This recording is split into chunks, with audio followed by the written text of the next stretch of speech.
Cada uno de ustedes, hermanos y hermanas, bienvenidos a la clase de hoy esta tarde. Gracias a Dios que nos da nuestra oportunidad para poder estar aquí para estudiar la palabra de Dios. Para todos ustedes que nos están sintonizando por medio de Facebook y después por el canal de YouTube, gracias porque están con nosotros en medio de esta tecnología. Pero nuevamente quiero invitarles para que vengan y en persona estén con nosotros aquí. Queremos conocerles y estoy seguro que ustedes también quieren conocernos a nosotros como congregación. Pero bienvenidos para esta ocasión. Antes de empezar, ¿verdad? Lo que dije al principio, el domingo se hizo un anuncio que todo aquel que quería venir a ayudar para cortar el sacante de aquí, porque ya parece un jungle, ¿verdad? Ya andan ahí las víboras. Estamos estudiando debiendo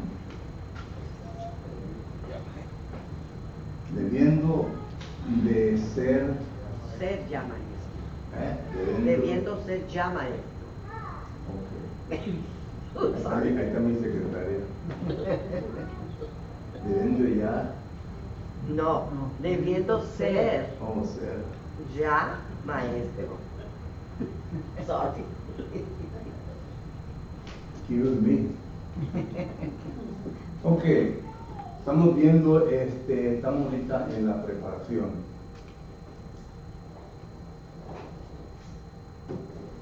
En la preparación del maestro. Y voy a empezar como el punto de introducción, ¿verdad? Lo siguiente. Estamos viendo el paradigma, ¿verdad? El paradigma de todo esto. Estuvimos hablando que en ocasiones se encuentran personas que nos dan a entender a nosotros de que no existe ningún patrón, ningún ejemplo en donde nosotros podamos leer en el Nuevo Testamento que se vienen a entrenar, por ejemplo, maestros, predicadores, porque los predicadores también son maestros, ¿verdad? Pero estuvimos viendo de que en la palabra de Dios sí encontramos ejemplo o un paradigma. Y miramos nosotros que primeramente estuvimos estudiando el primer porción de versículos, que es Hechos, capítulo 19, versículos 9 y 10. Y ahí miramos nosotros lo siguiente. Miramos primeramente, ¿verdad?, que hubo un grupo, 12 hombres que el apóstol Pablo vino a encontrar en la región superior de Éfeso. Estos 12 hombres eran discípulos de Juan el Bautizador. Y como todos sabemos bien que los discípulos de Juan el Bautizador solamente se les había enseñado concerniente al bautismo de arrepentimiento. Marcos capítulo 1, versículo 14 y 15 nos habla de esta enseñanza. Fue algo que Dios envió, pero iba a tener solamente su propósito hasta cierto tiempo, hasta que viniera nuestro Señor Jesucristo. Por lo que ya estamos viendo nosotros un tiempo o la época cuando nuestro Señor Jesucristo ya claramente había dado sus mandamientos, sus leyes. Ya Jesucristo estableció sus 12 apóstoles, Mateo capítulo 10, y miramos nosotros entonces que después Jesucristo instruyó a sus 12 apóstoles, Mateo capítulo 28, versículos 19 y 20, y les enseñó que ellos deberían de enseñar a la iglesia que Él había de establecer, luego en Hechos capítulo 2, todo lo que Él, Jesucristo, les había enseñado a ellos. Y ahora miramos ya una diferente ley. Y como dice Hebreos capítulo 7, versículo 12, cambio de sacerdocio, entonces es necesario que también haya cambio de ley. Y por lo tanto ahora miramos la ley de Jesucristo, y por eso Pablo les enseña a estos discípulos que ellos deberían ahora de estar atentos, sumisos a la ley de Cristo. Y por eso ellos fueron bautizados y recibieron el Espíritu Santo. Y miramos nosotros que a estos 12 hombres que el apóstol Pablo recogió en la región de Éfeso, los entrenó y miramos que hubo un entrenamiento a estos discípulos por 2 años. 2 años. En una escuela de uno llamado Tirano. ¿Okay? Todo lo que el apóstol Pablo ahí miramos nosotros que estuvo dedicado a eso. Ahora, el versículo de Hechos capítulo 19, versículos 9 y 10 no nos da a entender de qué hora a qué hora fueron enseñados. ¿Ok? Segundo, no nos da a entender el currículum que usó el apóstol Pablo. Pero tenemos una idea, pero el texto no nos enseña eso. Y tercero, ¿verdad? No nos enseña si acaso ellos recibieron diploma o hicieron un tipo de ceremonia para que ya se les fuera presentado a la congregación o a la hermandad que estos hermanos ya estaban preparados. No sabemos nada de eso. Pero lo que sí sabemos es que estos 12 hombres salieron y predicaron la palabra de Dios por toda Asia. Y ahí miramos nosotros en Asia, ¿verdad?, que hay varias congregaciones que el apóstol Pablo no estableció, ¿verdad? Cuando hablamos de las 7 iglesias de Asia, en Apocalipsis capítulo 2 y 3, hay varias congregaciones que el apóstol Pablo no estableció. Sin embargo, cuando el apóstol Pablo manda cartas, epístolas, a las congregaciones que él estableció, como la congregación de Éfeso, miramos nosotros que el apóstol Pablo le dice a los hermanos ahí, y lean esta carta a los hermanos de Laodicea. Solo que sabemos bien, ¿verdad?, de que hubo más congregaciones. Ahora, bíblicamente no podemos nosotros establecer que esas congregaciones fueron establecidas por las personas que el apóstol Pablo instruyó, allá en Hechos capítulo 19, versículos 9 y 10. Pero hay una seguridad de que varios comentaristas dicen que es posible que estos hermanos que fueron entrenados fueron los que empezaron algunas congregaciones en esa área. Epafroditas, que se menciona en el libro de Colosenses, porque la congregación de Colosa tampoco el apóstol Pablo la estableció. Él mismo lo declara cuando le escribe la carta hacia ellos. Colosenses capítulo 2 y versículo 1, el apóstol Pablo les hace ver que él no ha visto el rostro de ellos. Él no empezó esta congregación. Pero miramos nosotros que Epafrodita, ¿verdad?, estaba allí al frente. Colosenses 1:7 nos habla de que era un fiel ministro de esta congregación. Y es interesante que este hombre, cuando hubo problemas en la congregación de Colosas, noten con quién fue para agarrar consejos bíblicos.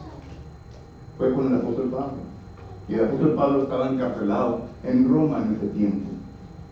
Y digo esto porque es interesante, porque yo que he tenido el privilegio, ¿verdad?, de instruir a varios hermanos candidatos para predicadores, han graduado de las escuelas en donde he enseñado, y ellos salieron, ¿verdad?, y regresan cuando tienen algún problema, cuando tienen alguna necesidad, me llaman y me preguntan. Pero lo que yo pienso que así también era concerniente al apóstol Pablo. Fueron sus estudiantes, fueron sus discípulos, le llamaban al apóstol Pablo, en este caso, pero no había teléfono. Pero miramos nosotros que iban con el apóstol Pablo. Solo que ahí está el paradigma, ¿verdad?, que podemos ver nosotros en cómo entrenar maestros en la congregación. Ahora, la controversia es siempre, ¿verdad? Bueno, ¿se puede hacer aparte como un tipo de escuela? ¿O la congregación misma tiene que ser ahí en el edificio? Ya entramos en área de controversia, ¿verdad? Y realmente todo eso, pues, yo no miro en donde la Biblia condene la persona apartándose en un área, ¿verdad?, para enseñar, porque Pablo lo hizo en una escuela de uno llamado Tirano. ¿Ok? Ahora, tampoco nos habla, ¿verdad?, si el apóstol Pablo estuvo recibiendo ayuda de diferentes congregaciones, pero Filipenses capítulo 4, versículo 15 en adelante, el apóstol Pablo es claramente y específico en que ellos le ayudaron al apóstol Pablo. El apóstol Pablo hace saber en 1 Corintios capítulo 12, que el versículo 28 en adelante, donde dice que los corintios no le ayudaron económicamente. que él tuvo que robar a otras congregaciones. Y cuando dice que tuvo que robar a otras congregaciones, me da a entender que esas congregaciones cooperaron con él. No menciona qué congregaciones. Bueno, ya sería otra controversia concerniente a eso, ¿verdad? Pero ahí está el ejemplo. Esta palabra simplemente quiere decir el ejemplo. ¿Ok? El ejemplo. Y ahí está. Y recuerden que estamos viendo la instrucción a maestros durante el tiempo de post-apostólico, el tiempo después de los apóstoles. Ya estuvimos viendo que en el tiempo de los apóstoles, en vista de que la iglesia era una iglesia infantil, que apenas estaba empezando, se les dio el poder para poder transmitir por medio de imponer las manos dones milagrosos a los miembros del cuerpo de Cristo Jesús. Y entre ellos, ¿verdad?, sabemos bien que eran los maestros. Pero continuando, ¿verdad?, con el segundo punto, lo vamos a ver en 2 Timoteo, capítulo 2, versículo 12. No lo que dice 2 Timoteo 2:2. Estamos observando ejemplos en la era de post-apostólica. 2 Timoteo, capítulo 2 y versículo 2. Note lo que dice el apóstol Pablo aquí. Le está hablando, vamos a poner el contexto, ¿verdad? Número 1. Digamos nosotros que el apóstol Pablo ya había sido encarcelado por segunda vez. Estamos hablando de la fecha de 64 a 65 después de Cristo. El apóstol Pablo ya presentía de que su muerte estaba cerca. Esto lo podemos ver en la segunda carta de Timoteo, capítulo 4 y versículo 6. Note lo que dice la palabra de Dios. Segunda Timoteo, capítulo 4 y versículo 6, dice la palabra de Dios lo siguiente. Dice, porque yo ya estoy para ser sacrificado, y el tiempo de mi partida está cercano. ¿Ok? Por lo que este es Pablo, que está en la cárcel por segunda vez, y que presiente, ¿verdad?, que su partida ya está cerca, es decir, su muerte física ya está cerca. Entonces él le está escribiendo a un maestro, a un predicador, ¿ok?, a uno que él consideraba como hijo espiritual de él. Y eso lo vemos en la primera carta de Timoteo, capítulo 1 y 2, en la segunda carta de Timoteo, capítulo 1 y 2. Pablo dice que él es su hijo amado. Y recuerda que este punto lo trae el apóstol Pablo en la primera carta a los Corintios, capítulo 4, versículo 15, cuando está hablando de Timoteo. Allí el apóstol Pablo le está diciendo a la congregación que Timoteo es un hijo espiritual de él. Por lo que miramos nosotros que esto es a lo que hace referencia. Se está pidiendo a un maestro, a un predicador. Y digo todo esto para que entendamos el contexto de 2 Timoteo capítulo 2 y versículo 2. Vamos pues entonces ahora a examinar este texto. Dice 2 Timoteo capítulo 2 y versículo 2 lo siguiente. Dice así. Vamos a leer desde el principio, ¿verdad? Número 1 y número 2. Tú pues, hijo mío, esfuérzate en la gracia que es en Cristo Jesús. Lo que has oído de mí ante muchos testigos, esto encarga a hombres fieles que sean idóneos para enseñar también a otros.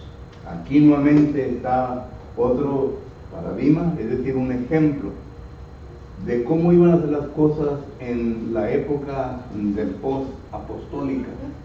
Y claro, ¿verdad?, que después de la época de post-apostólica ya pues venimos a nuestra era, ¿verdad?, en cómo enseñar a maestros, en cómo enseñar a personas, ¿verdad?, que vengan a enseñar. Pero número uno, ¿verdad? Miramos nosotros aquí que dice el apóstol Pablo lo siguiente. Versículo 2, nuevamente, leyendo. Dice, lo que has oído de mí ante muchos testigos. Contrario a lo que dijimos de Hechos capítulo 19, aquí sí se habla de un currículum. Lo que has oído.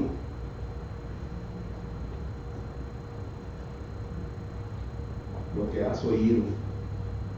Y esta frase la vuelve a repetir el apóstol Pablo. Déjenme leer el texto, ya lo cité, ¿verdad? Pero déjenme, 1 Corintios capítulo 4, note lo que dice.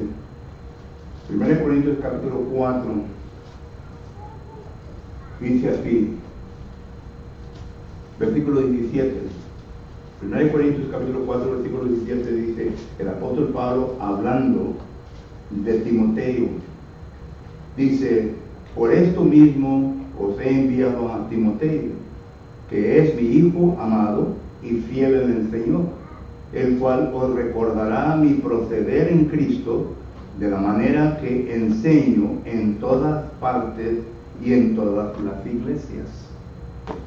Aquí es cuando el apóstol Pablo estaba como un tipo de mentor a Timoteo. Timoteo fue instruido por su madre y su abuela, digamos nosotros, 2 Timoteo capítulo 1.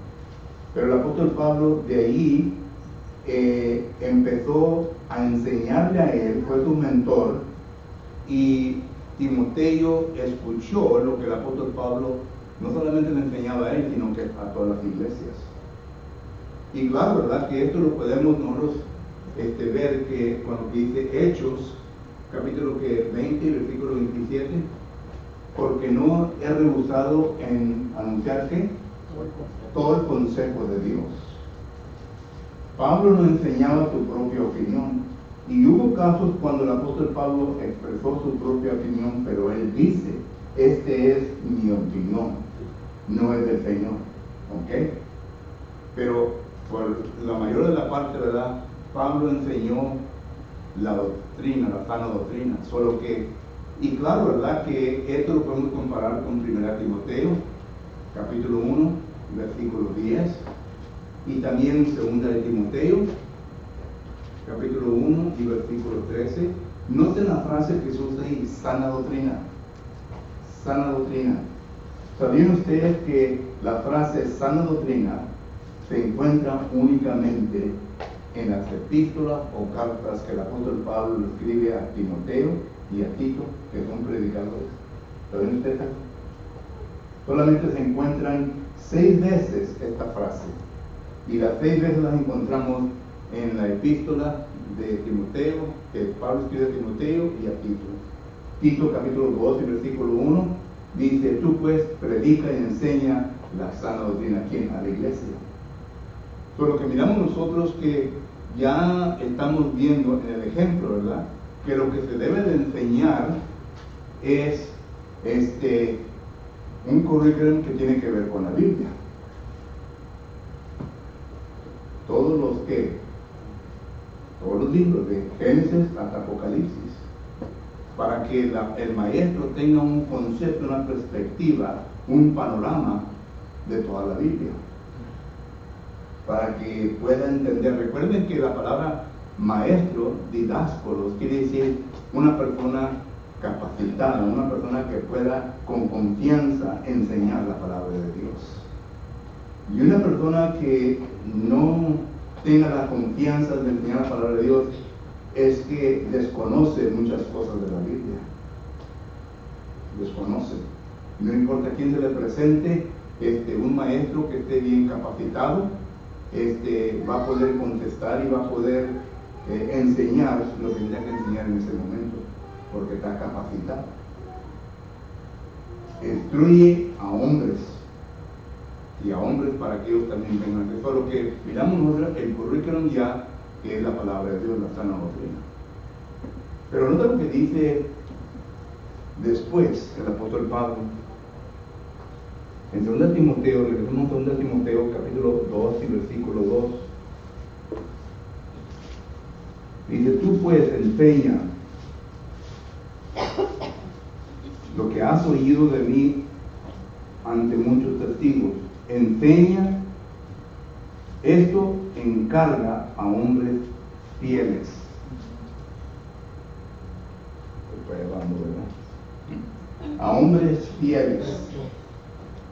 Noten que en la segunda cosa, encargar.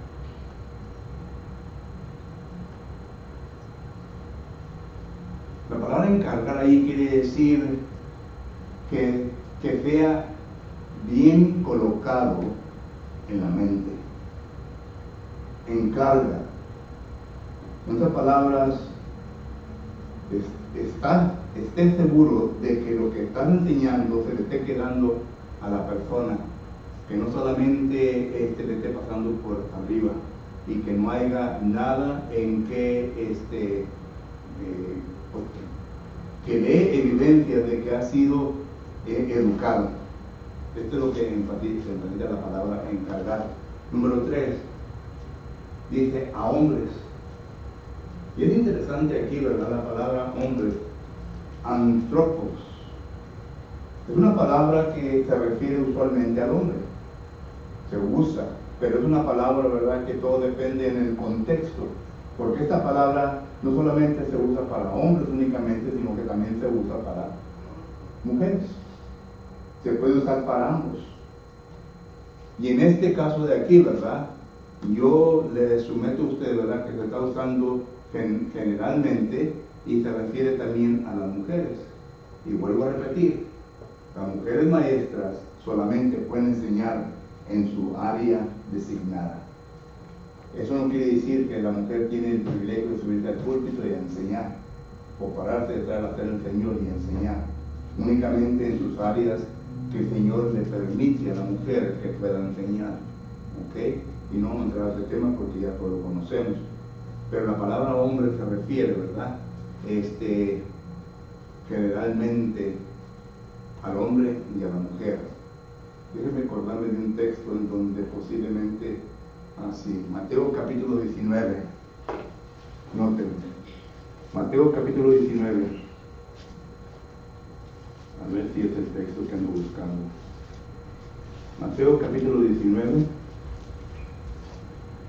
y versículo 3. Noten lo que dice aquí. Mateo 19 dice: entonces vinieron a él los fariseos tentándole y diciéndole: ¿es lícito al hombre repudiar a su mujer por cualquier causa?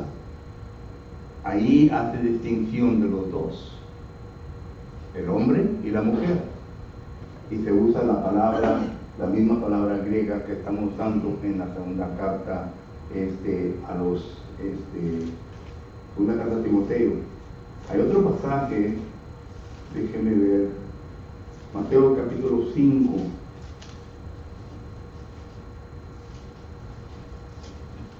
Bueno, no es el 5. Sí, el versículo 16. Mateo capítulo 5, versículo 16. No es lo que dice aquí. Así alumbre vuestra luz delante de los hombres, para que vean vuestras buenas obras y glorifiquen a vuestro Padre que está en los cielos. La palabra los hombres, ¿se refiere únicamente al hombre? Se refiere a toda persona que ha sido de Cristo Jesús, hombre y mujer. Y en la misma palabra que se usa en segunda de Timoteo capítulo 2 y versículo 2, solo que es una palabra que se refiere, todo depende del contexto. Se puede referir al hombre o se puede referir a la mujer. Y tercero, ¿verdad?, miramos nosotros que dice que sean hombres ¿qué? Fieles, hombres de verdad. ¿Recuerdan el consejo que le da Jetro a Moisés en Éxodo capítulo 18, versículo 21 en adelante?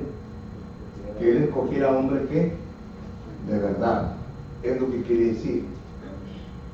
Personas que sean verdaderos, personas que puedan enseñar correctamente lo que la palabra del Señor nos enseña. Es lo que esta palabra quiere decir. Y esto en sí, hermanos, nos viene a implicar varias cosas. Número uno, nos viene a implicar una enseñanza, lo pone aquí porque ya falta aquí, nos viene a enseñar una enseñanza que se le debe enseñar, ¿qué? Homilética. ¿Saben lo que quiere decir la palabra homilética? Cómo elaborar un sermón y cómo exponerlo. Porque si van a ser a hombres fieles, a mujeres fieles, ¿verdad? Ellos tienen que tener la capacidad para poder elaborar y para poder enseñar la materia. Esa es la palabra homilética. Pero también es la palabra hermenéutica. La palabra hermenéutica. La palabra hermenéutica quiere decir cómo hacer un exégesis, cómo despedazar lo que estamos haciendo ahorita aquí con el texto. Todo esto. Esto es lo que implica hombres de verdad, hombres fieles, que la palabra pisteros, ¿verdad? Y también implica, ¿verdad? Concerniente a heurístico, bíblico. Esta palabra simplemente quiere decir cómo tratar con situaciones, problemas. Se tiene que conocer al estudiante, se tiene que conocer a la persona, un tipo de psicólogo, un tipo de psicología, para que podamos saber en qué manera, ¿verdad?, instruir bien a la persona. Porque recuerden, cuando estamos hablando con una persona, estamos tratando con lo emocional y lo intelectual de la persona. Y cuando hablamos de lo emocional y lo intelectual, pues tenemos que tener también la habilidad de poder entrar a ambos lugares, para que con la palabra de Dios, no con nuestros sentimientos, porque hay personas que son predicadores que son muy buenos de esto, especialmente de las denominaciones, que únicamente abusan la parte emocional. Y muchos, por causa de la parte emocional, ¿verdad?, se van detrás de ellos. Pero esto indica esto, solo que ya estamos viendo el currículum, ¿verdad?, en la palabra de Dios, pero ya hay una expansión a la homilética, hermenéutica, heurístico, bíblico, y luego poner etcétera, ¿verdad?, porque hay varias cosas que también significa. Pero también dice, punto número 5, hombres fieles y idóneos.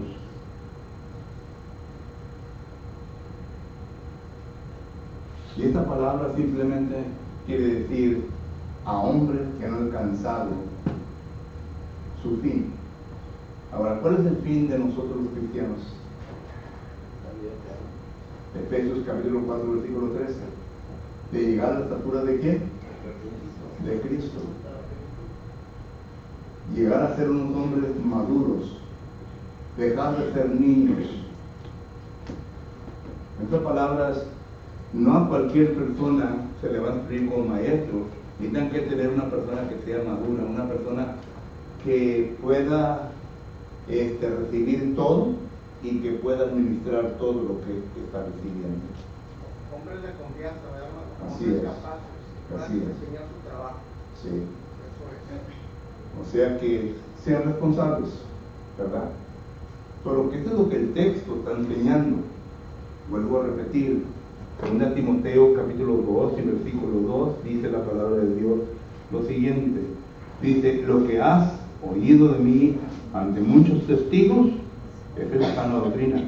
Esto encarga, es decir, está seguro que se lo pongas muy bien en la mente de ellos, a hombres fieles, verdaderos, que sean idóneos, hombres que han alcanzado ya el fin, es decir, de llegar a su madurez espiritual, para enseñar a otros. Noten el círculo, ya entonces vienen a enseñar a otras personas. Esta congregación, hermanos, si acaso no enseña a los que están en esta situación, ¿verdad?, se va a acabar. ¿Entendemos lo que estoy diciendo? Si no hay ningún deseo de enseñar más adelante, ¿verdad?, ya no va a haber enseñanza, ya no va a haber crecimiento. ¿Entendemos? Tanto las mujeres como los hombres. Porque se mueren, nos morimos los viejitos y ya se acaba todo. Nunca me enseñaste. Y lo que sucede es que se lo dejamos a la desidia, ¿verdad? Y pues cuando usted encuentra un río que no tiene sus orillas bien fijadas, ¿verdad? Va a ser su propio camino, ¿verdad? Y aquí también va a ser el hermano o hermana a quien no se le enseña. Y después no podemos decir, bueno, ¿por qué está haciendo por la culpa nuestra? Porque no enseñamos. Solo que hay un círculo de crecimiento. Entra uno, ¿verdad?, al cristianismo, y luego viene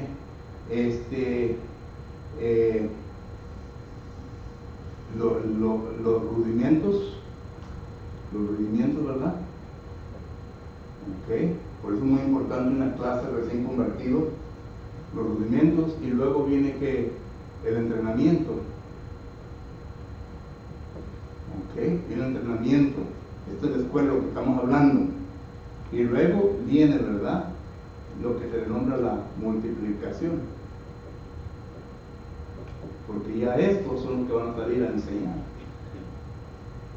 Y todo esto, ¿verdad?, otra vez, se nos viene ¿a quién? Efesios capítulo 4, versículos 11 y 12. ¿A quién? Al predicador,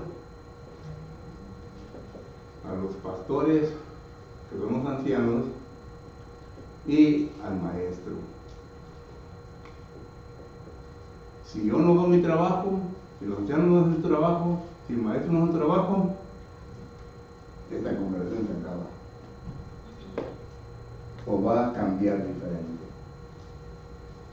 Sí tenemos un buen grupo de jóvenes, pero la pregunta es, ¿nos estamos instruyendo bien para que ellos puedan predicar lo que han oído? Para que ellos puedan enseñar lo que han aprendido. No me da tiempo de terminar. Falta una lección más y con esto termino con este tema, pero ahorita the floor is open. Pregunta documentaria. Yes, sir. Ahorita de redimidos ¿De quién?